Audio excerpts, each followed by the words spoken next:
Green Card lotereyasi javoblari chiqishiga ham sanoqli soatlar qoldi. Sizlarga telefon orqali 1 daqiqada qanaqa qilib Green Card lotereyasi javoblarini tekshirishni ko'rsatib o'taman. Qani ketdik.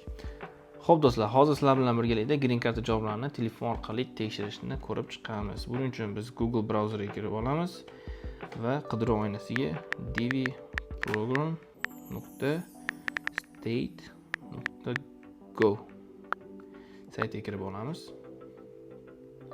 Yodingizda tuting, dvprogram.state.go sayt. Va bu yerda sizlarga muhim bir ma'lumotni aytib o'tib ketishim kerak. Sanoqli soatlardan keyin Green Card javoblari e'lon qilinadi. Va javoblar e'lon qilinishigayoq saytga kirib, agar tekshiradigan bo'lsangiz, sayt juda ham qotadi, chunki bu dunyo bo'ylab o'ynalgani uchun bu lotereya juda ham ko'pchilik saytga kiradi va sayt podderishga qilmaydi, juda ham qotadi. Mana hozir Electronic Diversity Visa Program ushbu oynachada biroz pastga tushamiz, check status tugmachasini bosamiz.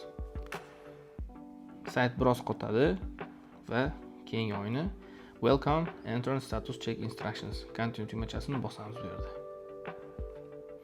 Xo'p, ushbu oynachada bizga kerakli ma'lumotlar, ya'ni o'tgan yil oktyabr oyida agar biz anketa to'ldirgan bo'lsak, confirmation nomer bergan bo'ladi. O'sha confirmation nomerlarni bu yerga kiritamiz. Misol uchun 2025 bilan boshlanadi deylik. O'sha harf nomerlar berilgan bo'ladi. Ikkinchisida last family name, ya'ni last name yoki family name. Bu yerda biz familiyamizni kiritishimiz kerak bo'ladi. Misol uchun meniki Yuldashev. Keyingi 3-oynachamiz tug'ilgan yilimiz. 2000-yil.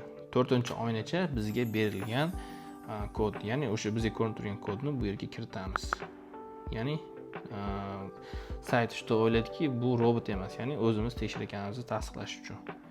BPW95 va submit tugmachasini bosamiz. Xo'p do'stlar, Green Card javoblarini tekshirganimizda agar bizga mana shunday javob ko'rinadigan bo'lsa, ya'ni congratulations, you have been randomly selected. Tabriklayman, bu yerda siz Green Card javoblarini yutib olganingiz haqida ma'lumot beryapti.